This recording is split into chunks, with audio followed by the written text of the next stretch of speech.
ಪ್ರತ್ಯೇಕ ರಾಜ್ಯ ಕೊಡಿ ಅಂತೇಳಿ. ಅಲ್ರಿ ಉತ್ತರ ಕರ್ನಾಟಕ ನಮ್ಮ ಅವಿಭಾಜ್ಯ ಅಂಗ. ಪ್ರತ್ಯೇಕ ರಾಜ್ಯ ಕೊಡಿ ಅಂತ ಅಂತೀರಲ್ಲ ನೀವು. ಪ್ರತ್ಯೇಕ ರಾಜ್ಯ ಕೊಟ್ಟರೆ ಹಾಳಕ್ಕಾಗತ್ತಾ ನಿಮ್ಮಿಂದ?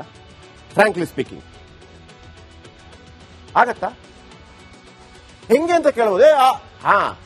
ಎಲ್ಲಿಂದ ದುಡ್ಡು ಬರುತ್ತೆ ನಿಮಗೆ ಹೇಳಿ ನೋಡೋಣ. ಎಲ್ಲಿಂದ ದುಡ್ಡು ಬರ್ಬೋದು ನಿಮಗೆ? ಈಗ ಫಾರ್ ಎಕ್ಸಾಂಪಲ್, ನಾನು ಇದನ್ನು ಉದ್ದೇಶಪೂರ್ವಕವಾಗಿ ಹೇಳ್ತಾ ಇಲ್ಲ, ಒಂದು ಉದಾಹರಣೆ ಕೊಡ್ತೀನಿ.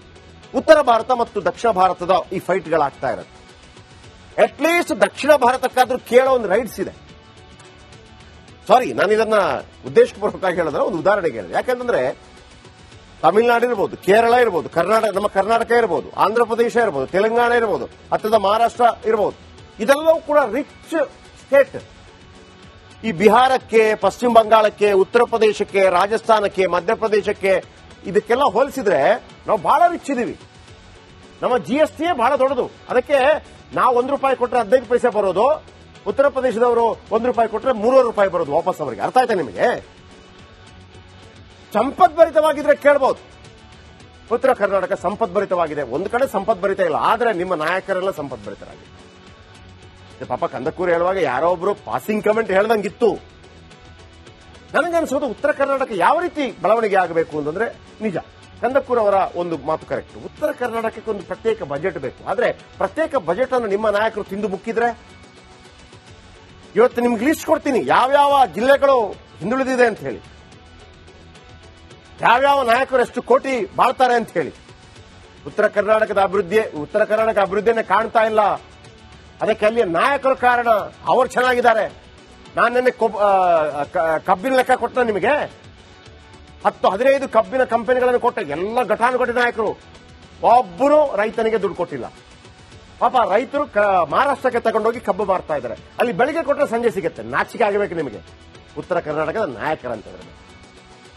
ಈಗ ಪ್ರತ್ಯೇಕ ರಾಜ್ಯದ ಕೂಗು ಕೇಳ್ತಾ ಇದೆ. ಇದೀಗ ಇವತ್ತು ಸೆಷನ್ ಅಲ್ಲಿ ಮಾತಾಡಬೇಕಾದ್ರೆ ಪ್ರತ್ಯೇಕ ರಾಜ್ಯ ಬೇಕು ಅಂತ ಶಾಸಕರು ಕೇಳಿದ್ದಾರೆ. ಇದು ಕಂದಕೂರ್ ಅವರು ಜೆಡಿಎಸ್ ಶಾಸಕರು ಮಾತಾಡ್ತಿರ್ಬೇಕಾದ್ರೆ ಪಕ್ಕದಲ್ಲಿ ಅವರು ಹೇಳಿದರು.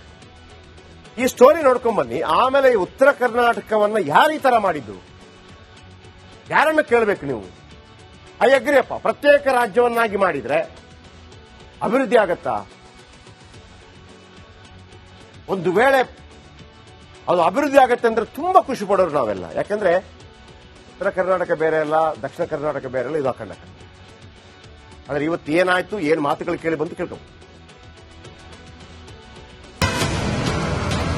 ಉತ್ತರ ಕರ್ನಾಟಕ ಪ್ರತ್ಯೇಕ ಪ್ರಾಜೆಕ್ಟ್ ಮಾಡಬೇಕಂತ ತಿಳ್ಕೊಂಡು ನಾನು ವೈಯಕ್ತಿಕ ಅಭಿಪ್ರಾಯ ಮಂಡಿಸ್ತಾ, ರಾಜ್ಯದ ಹಿಂದುಳಿದ ತಾಲೂಕು ಎಲ್ಲಿದೆ? ಉತ್ತರ ಕರ್ನಾಟಕದಲ್ಲಿ. ಅತ್ಯಂತ ಕಡಿಮೆ ತಲಾದಾಯ ಇರುವ ಜಿಲ್ಲೆ ಎಲ್ಲಿದೆ? ಉತ್ತರ ಕರ್ನಾಟಕದಲ್ಲಿ. ಅಭಿವೃದ್ಧಿಯ ಮುಖವನ್ನೇ ಕಾಣದ ಹಳ್ಳಿಗಳು ಎಲ್ಲಿವೆ? ಉತ್ತರ ಕರ್ನಾಟಕದಲ್ಲಿ. ಅತಿ ಹೆಚ್ಚು ವಲಸೆ ಆಗುವುದು ಎಲ್ಲಿಂದ? ಉತ್ತರ ಕರ್ನಾಟಕದಿಂದ. ಹೌದು, ಉತ್ತರ ಕರ್ನಾಟಕ ಅಭಿವೃದ್ಧಿಯಿಂದ ದೂರವೇ ಉಳಿದಿದೆ. ಉಮೇಶ್ ಕತ್ತಿ ಇದ್ದಷ್ಟು ದಿನ ಪ್ರತ್ಯೇಕ ರಾಜ್ಯ ಕೇಳ್ತಾ ಇದ್ರು. ಆ ಕೂಗು ಮತ್ತೆ ಕೇಳಿ ಬರುತ್ತಿದೆ.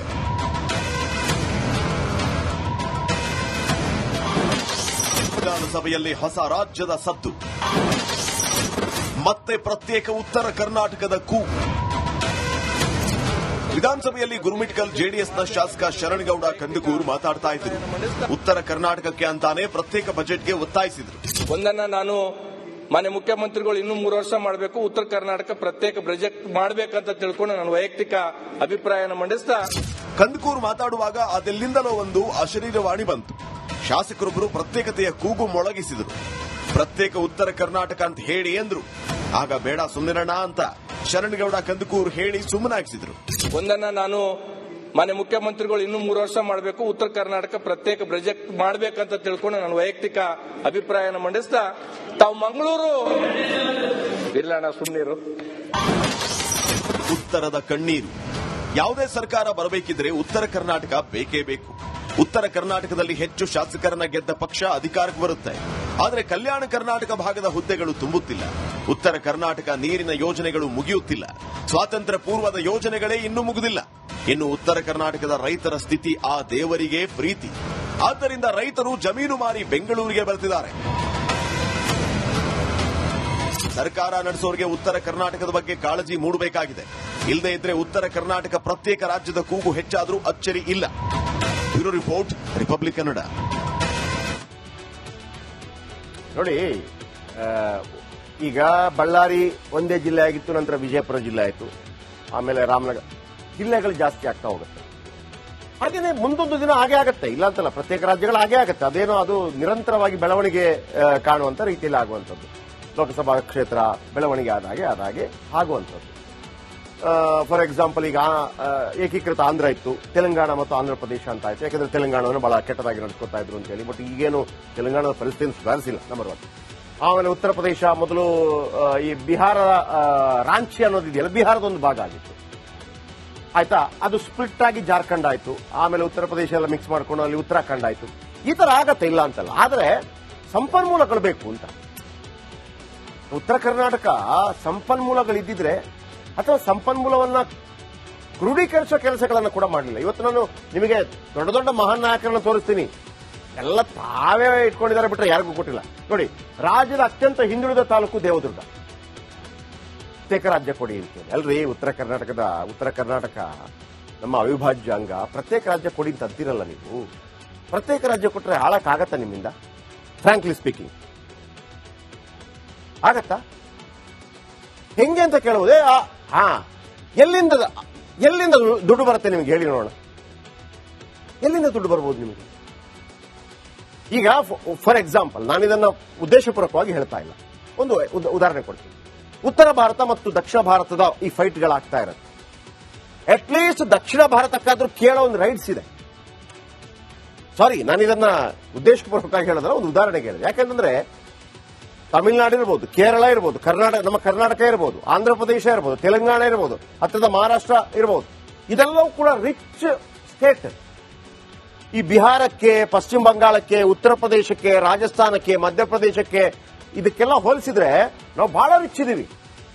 ನಮ್ಮ GST ಬಹಳ ದೊಡ್ಡದು. ಅದಕ್ಕೆ ನಾವು ₹1 ಕೊಟ್ಟರೆ 15 ಪೈಸೆ ಬರೋದು, ಉತ್ತರ ಪ್ರದೇಶದವರು ₹1 ಕೊಟ್ಟರೆ ₹3 ಬರೋದು ವಾಪಸ್ ಅವರಿಗೆ. ಅರ್ಥ ಆಯ್ತಾ ನಿಮಗೆ? ಸಂಪದ್ಭರಿತವಾಗಿದ್ರೆ ಕೇಳಬಹುದು. ಉತ್ತರ ಕರ್ನಾಟಕ ಸಂಪದ್ಭರಿತವಾಗಿದೆ, ಒಂದು ಕಡೆ ಸಂಪದ್ಭರಿತ ಇಲ್ಲ, ಆದ್ರೆ ನಿಮ್ಮ ನಾಯಕರೆಲ್ಲ ಸಂಪದ್ಭರಿತರಾಗಿದೆ. ಪಾಪ ಕಂದಕೂರು ಹೇಳುವಾಗ ಯಾರೋ ಒಬ್ರು ಪಾಸಿಂಗ್ ಕಮೆಂಟ್ ಹೇಳ್ದಂಗಿತ್ತು. ನನಗನ್ಸೋದು ಉತ್ತರ ಕರ್ನಾಟಕ ಯಾವ ರೀತಿ ಬೆಳವಣಿಗೆ ಆಗಬೇಕು ಅಂತಂದ್ರೆ, ನಿಜ ಕಂದಕೂರ್ ಅವರ ಒಂದು ಮಾತು ಕರೆಕ್ಟ್. ಉತ್ತರ ಕರ್ನಾಟಕಕ್ಕೆ ಒಂದು ಪ್ರತ್ಯೇಕ ಬಜೆಟ್ ಬೇಕು. ಆದ್ರೆ ಪ್ರತ್ಯೇಕ ಬಜೆಟ್ ಅನ್ನು ನಿಮ್ಮ ನಾಯಕರು ತಿಂದು ಮುಕ್ಕಿದ್ರೆ, ಇವತ್ತು ನಿಮ್ಗೆ ಲಿಸ್ಟ್ ಕೊಡ್ತೀನಿ ಯಾವ್ಯಾವ ಜಿಲ್ಲೆಗಳು ಹಿಂದುಳಿದಿದೆ ಅಂತ ಹೇಳಿ, ಯಾವ್ಯಾವ ನಾಯಕರು ಎಷ್ಟು ಕೋಟಿ ಬಾಳ್ತಾರೆ ಅಂತ ಹೇಳಿ. ಉತ್ತರ ಕರ್ನಾಟಕ ಅಭಿವೃದ್ಧಿಯನ್ನೇ ಕಾಣ್ತಾ ಇಲ್ಲ. ಅದಕ್ಕೆ ಅಲ್ಲಿಯ ನಾಯಕರು ಕಾರಣ. ಅವರು ಚೆನ್ನಾಗಿದ್ದಾರೆ. ನಾನು ನಿನ್ನೆ ಕಬ್ಬಿನ ಲೆಕ್ಕ ಕೊಟ್ಟ ನಿಮಗೆ, 10-15 ಕಬ್ಬಿನ ಕಂಪನಿಗಳನ್ನು ಕೊಟ್ಟ ಎಲ್ಲ ಘಟಾನುಘಟಿ ನಾಯಕರು, ಒಬ್ಬರು ರೈತನಿಗೆ ದುಡ್ಡು ಕೊಟ್ಟಿಲ್ಲ. ಪಾಪ ರೈತರು ಮಹಾರಾಷ್ಟ್ರಕ್ಕೆ ತಗೊಂಡೋಗಿ ಕಬ್ಬು ಮಾರ್ತಾ ಇದ್ದಾರೆ. ಅಲ್ಲಿ ಬೆಳಿಗ್ಗೆ ಕೊಟ್ಟರೆ ಸಂಜೆ ಸಿಗುತ್ತೆ. ನಾಚಿಕೆ ಆಗಬೇಕು ನಿಮಗೆ, ಉತ್ತರ ಕರ್ನಾಟಕದ ನಾಯಕರಂತಂದ್ರೆ. ಈಗ ಪ್ರತ್ಯೇಕ ರಾಜ್ಯದ ಕೂಗು ಕೇಳ್ತಾ ಇದೆ. ಇದೀಗ ಇವತ್ತು ಸೆಷನ್ ಅಲ್ಲಿ ಮಾತಾಡಬೇಕಾದ್ರೆ ಪ್ರತ್ಯೇಕ ರಾಜ್ಯ ಬೇಕು ಅಂತ ಶಾಸಕರು ಕೇಳಿದ್ದಾರೆ. ಇದು ಕಂದಕೂರ್ ಅವರು, ಜೆಡಿಎಸ್ ಶಾಸಕರು ಮಾತಾಡ್ತಿರ್ಬೇಕಾದ್ರೆ ಪಕ್ಕದಲ್ಲಿ ಅವರು ಹೇಳಿದರು. ಈ ಸ್ಟೋರಿ ನೋಡ್ಕೊಂಡ್ ಬನ್ನಿ. ಆಮೇಲೆ ಈ ಉತ್ತರ ಕರ್ನಾಟಕವನ್ನ ಯಾರು ಈ ತರ ಮಾಡಿದ್ದು, ಯಾರನ್ನು ಕೇಳಬೇಕು ನೀವು? ಐ ಅಗ್ರಿಯಪ್ಪ, ಪ್ರತ್ಯೇಕ ರಾಜ್ಯವನ್ನಾಗಿ ಮಾಡಿದ್ರೆ ಅಭಿವೃದ್ಧಿ ಆಗತ್ತಾ? ಒಂದು ವೇಳೆ ಅದು ಅಭಿವೃದ್ಧಿ ಆಗತ್ತೆ ಅಂದ್ರೆ ತುಂಬಾ ಖುಷಿ ಪಡೋರು ನಾವೆಲ್ಲ. ಯಾಕಂದ್ರೆ ಉತ್ತರ ಕರ್ನಾಟಕ ಬೇರೆ ಅಲ್ಲ, ದಕ್ಷಿಣ ಕರ್ನಾಟಕ ಬೇರೆ ಅಲ್ಲ, ಇದು ಅಖಂಡ. ಆದ್ರೆ ಇವತ್ತು ಏನಾಯ್ತು, ಏನ್ ಮಾತುಗಳು ಕೇಳಿ ಬಂತು ಕೇಳ್ಕೊಂಡು. ಉತ್ತರ ಕರ್ನಾಟಕ ಪ್ರತ್ಯೇಕ ಪ್ರಾಜೆಕ್ಟ್ ಮಾಡಬೇಕಂತ ತಿಳ್ಕೊಂಡು ನಾನು ವೈಯಕ್ತಿಕ ಅಭಿಪ್ರಾಯ ಮಂಡಿಸ್ತಾ, ರಾಜ್ಯದ ಹಿಂದುಳಿದ ತಾಲೂಕು ಎಲ್ಲಿದೆ? ಉತ್ತರ ಕರ್ನಾಟಕದಲ್ಲಿ. ಅತ್ಯಂತ ಕಡಿಮೆ ತಲಾದಾಯ ಇರುವ ಜಿಲ್ಲೆ ಎಲ್ಲಿದೆ? ಉತ್ತರ ಕರ್ನಾಟಕದಲ್ಲಿ. ಅಭಿವೃದ್ಧಿಯ ಮುಖವನ್ನೇ ಕಾಣದ ಹಳ್ಳಿಗಳು ಎಲ್ಲಿವೆ? ಉತ್ತರ ಕರ್ನಾಟಕದಲ್ಲಿ. ಅತಿ ಹೆಚ್ಚು ವಲಸೆ ಆಗುವುದು ಎಲ್ಲಿಂದ? ಉತ್ತರ ಕರ್ನಾಟಕದಿಂದ. ಹೌದು, ಉತ್ತರ ಕರ್ನಾಟಕ ಅಭಿವೃದ್ಧಿಯಿಂದ ದೂರವೇ ಉಳಿದಿದೆ. ಉಮೇಶ್ ಕತ್ತಿ ಇದ್ದಷ್ಟು ದಿನ ಪ್ರತ್ಯೇಕ ರಾಜ್ಯ ಕೇಳ್ತಾ ಇದ್ರು. ಆ ಕೂಗು ಮತ್ತೆ ಕೇಳಿ ಬರುತ್ತಿದೆ.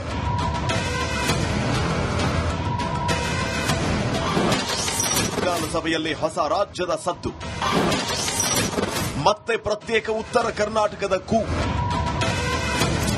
ವಿಧಾನಸಭೆಯಲ್ಲಿ ಗುರುಮಿಟ್ಕಲ್ ಜೆಡಿಎಸ್ನ ಶಾಸಕ ಶರಣಗೌಡ ಕಂದಕೂರ್ ಮಾತಾಡ್ತಾ ಇದ್ರು. ಉತ್ತರ ಕರ್ನಾಟಕಕ್ಕೆ ಅಂತಾನೆ ಪ್ರತ್ಯೇಕ ಬಜೆಟ್ಗೆ ಒತ್ತಾಯಿಸಿದ್ರು. ಒಂದನ್ನ ನಾನು ಮಾನ್ಯ ಮುಖ್ಯಮಂತ್ರಿಗಳು ಇನ್ನೂ 3 ವರ್ಷ ಮಾಡಬೇಕು, ಉತ್ತರ ಕರ್ನಾಟಕ ಪ್ರತ್ಯೇಕ ಪ್ರಾಜೆಕ್ಟ್ ಮಾಡಬೇಕಂತ ತಿಳ್ಕೊಂಡು ನಾನು ವೈಯಕ್ತಿಕ ಅಭಿಪ್ರಾಯನ ಮಂಡಿಸ್ತಾ ಕಂದಕೂರು ಮಾತಾಡುವಾಗ ಅದೆಲ್ಲಿಂದಲೋ ಒಂದು ಅಶರೀರವಾಣಿ ಬಂತು. ಶಾಸಕರೊಬ್ಬರು ಪ್ರತ್ಯೇಕತೆಯ ಕೂಗು ಮೊಳಗಿಸಿದರು. ಪ್ರತ್ಯೇಕ ಉತ್ತರ ಕರ್ನಾಟಕ ಅಂತ ಹೇಳಿ ಅಂದ್ರು. ಆಗ ಬೇಡ ಸುಮ್ಮನಿರೋಣ ಅಂತ ಶರಣಗೌಡ ಕಂದಕೂರು ಹೇಳಿ ಸುಮ್ಮನಾಗಿಸಿದ್ರು. ಒಂದನ್ನ ನಾನು ಮಾನ್ಯ ಮುಖ್ಯಮಂತ್ರಿಗಳು ಇನ್ನೂ 3 ವರ್ಷ ಮಾಡಬೇಕು, ಉತ್ತರ ಕರ್ನಾಟಕ ಪ್ರತ್ಯೇಕ ಪ್ರಾಜೆಕ್ಟ್ ಮಾಡಬೇಕಂತ ತಿಳ್ಕೊಂಡು ನಾನು ವೈಯಕ್ತಿಕ ಅಭಿಪ್ರಾಯನ ಮಂಡಿಸ್ತಾ ತಾವು ಮಂಗಳೂರು ಇರ್ಲಣ್ಣ ಸುಮ್ಮನಿರು. ಉತ್ತರದ ಕಣ್ಣೀರು. ಯಾವುದೇ ಸರ್ಕಾರ ಬರಬೇಕಿದ್ರೆ ಉತ್ತರ ಕರ್ನಾಟಕ ಬೇಕೇ ಬೇಕು. ಉತ್ತರ ಕರ್ನಾಟಕದಲ್ಲಿ ಹೆಚ್ಚು ಶಾಸಕರನ್ನ ಗೆದ್ದ ಪಕ್ಷ ಅಧಿಕಾರಕ್ಕೆ ಬರುತ್ತೆ. ಆದರೆ ಕಲ್ಯಾಣ ಕರ್ನಾಟಕ ಭಾಗದ ಹುದ್ದೆಗಳು ತುಂಬುತ್ತಿಲ್ಲ. ಉತ್ತರ ಕರ್ನಾಟಕ ನೀರಿನ ಯೋಜನೆಗಳು ಮುಗಿಯುತ್ತಿಲ್ಲ. ಸ್ವಾತಂತ್ರ್ಯ ಪೂರ್ವದ ಯೋಜನೆಗಳೇ ಇನ್ನೂ ಮುಗಿದಿಲ್ಲ. ಇನ್ನು ಉತ್ತರ ಕರ್ನಾಟಕದ ರೈತರ ಸ್ಥಿತಿ ಆ ದೇವರಿಗೆ ಪ್ರೀತಿ. ಆದ್ದರಿಂದ ರೈತರು ಜಮೀನು ಮಾರಿ ಬೆಂಗಳೂರಿಗೆ ಬರ್ತಿದ್ದಾರೆ. ಸರ್ಕಾರ ನಡೆಸೋರಿಗೆ ಉತ್ತರ ಕರ್ನಾಟಕದ ಬಗ್ಗೆ ಕಾಳಜಿ ಮೂಡಬೇಕಾಗಿದೆ. ಇಲ್ಲದೇ ಇದ್ರೆ ಉತ್ತರ ಕರ್ನಾಟಕ ಪ್ರತ್ಯೇಕ ರಾಜ್ಯದ ಕೂಗು ಹೆಚ್ಚಾದರೂ ಅಚ್ಚರಿ ಇಲ್ಲ. Bureau report, republic Kannada. ನೋಡಿ, ಈಗ ಬಳ್ಳಾರಿ ಒಂದೇ ಜಿಲ್ಲೆ ಆಗಿತ್ತು, ನಂತರ ವಿಜಯಪುರ ಜಿಲ್ಲೆ ಆಯಿತು, ಆಮೇಲೆ ರಾಮನಗರ ಜಿಲ್ಲೆಗಳು ಜಾಸ್ತಿ ಆಗ್ತಾ ಹೋಗುತ್ತೆ. ಹಾಗೇನೆ ಮುಂದೊಂದು ದಿನ ಹಾಗೆ ಆಗುತ್ತೆ, ಇಲ್ಲ ಅಂತಲ್ಲ, ಪ್ರತ್ಯೇಕ ರಾಜ್ಯಗಳು ಹಾಗೆ ಆಗುತ್ತೆ. ಅದೇನೋ ಅದು ನಿರಂತರವಾಗಿ ಬೆಳವಣಿಗೆ ಕಾಣುವಂತ ರೀತಿಯಲ್ಲಿ ಆಗುವಂಥದ್ದು. ಲೋಕಸಭಾ ಕ್ಷೇತ್ರ ಬೆಳವಣಿಗೆ ಆದಾಗೆ ಆಗುವಂಥದ್ದು. ಫಾರ್ ಎಕ್ಸಾಂಪಲ್, ಈಗ ಏಕೀಕೃತ ಆಂಧ್ರ ಇತ್ತು, ತೆಲಂಗಾಣ ಮತ್ತು ಆಂಧ್ರ ಪ್ರದೇಶ ಅಂತ ಆಯ್ತು. ಯಾಕಂದ್ರೆ ತೆಲಂಗಾಣವನ್ನು ಬಹಳ ಕೆಟ್ಟದಾಗಿ ನಡೆಸ್ಕೊತಾ ಇದ್ರು ಅಂತ ಹೇಳಿ. ಬಟ್ ಈಗೇನು ತೆಲಂಗಾಣದ ಪರಿಸ್ಥಿತಿ ಸುಧಾರಿಸಿಲ್ಲ, ನಂಬರ್ 1. ಆಮೇಲೆ ಉತ್ತರ ಪ್ರದೇಶ ಮೊದಲು ಈ ಬಿಹಾರ ರಾಂಚಿ ಅನ್ನೋದಿದೆಯಲ್ಲ, ಬಿಹಾರದ ಒಂದು ಭಾಗ ಆಗಿತ್ತು, ಆಯ್ತಾ. ಅದು ಸ್ಪ್ಲಿಟ್ ಆಗಿ ಜಾರ್ಖಂಡ್ ಆಯ್ತು. ಆಮೇಲೆ ಉತ್ತರ ಪ್ರದೇಶ ಎಲ್ಲ ಮಿಕ್ಸ್ ಮಾಡ್ಕೊಂಡು ಅಲ್ಲಿ ಉತ್ತರಾಖಂಡ್ ಆಯ್ತು. ಈ ತರ ಆಗತ್ತೆ, ಇಲ್ಲ ಅಂತಲ್ಲ. ಆದರೆ ಸಂಪನ್ಮೂಲಗಳು ಬೇಕು ಅಂತ. ಉತ್ತರ ಕರ್ನಾಟಕ ಸಂಪನ್ಮೂಲಗಳಿದ್ದಿದ್ರೆ, ಅಥವಾ ಸಂಪನ್ಮೂಲವನ್ನ ಕ್ರೋಢೀಕರಿಸುವ ಕೆಲಸಗಳನ್ನು ಕೂಡ ಮಾಡಲಿಲ್ಲ. ಇವತ್ತು ನಾನು ನಿಮಗೆ ದೊಡ್ಡ ದೊಡ್ಡ ಮಹಾನ್ ನಾಯಕರನ್ನ ತೋರಿಸ್ತೀನಿ, ಎಲ್ಲ ತಾವೇ ಇಟ್ಕೊಂಡಿದ್ದಾರೆ ಬಿಟ್ರೆ ಯಾರಿಗೂ ಕೊಟ್ಟಿಲ್ಲ. ನೋಡಿ, ರಾಜ್ಯದ ಅತ್ಯಂತ ಹಿಂದುಳಿದ ತಾಲೂಕು ದೇವದುರ್ಗ.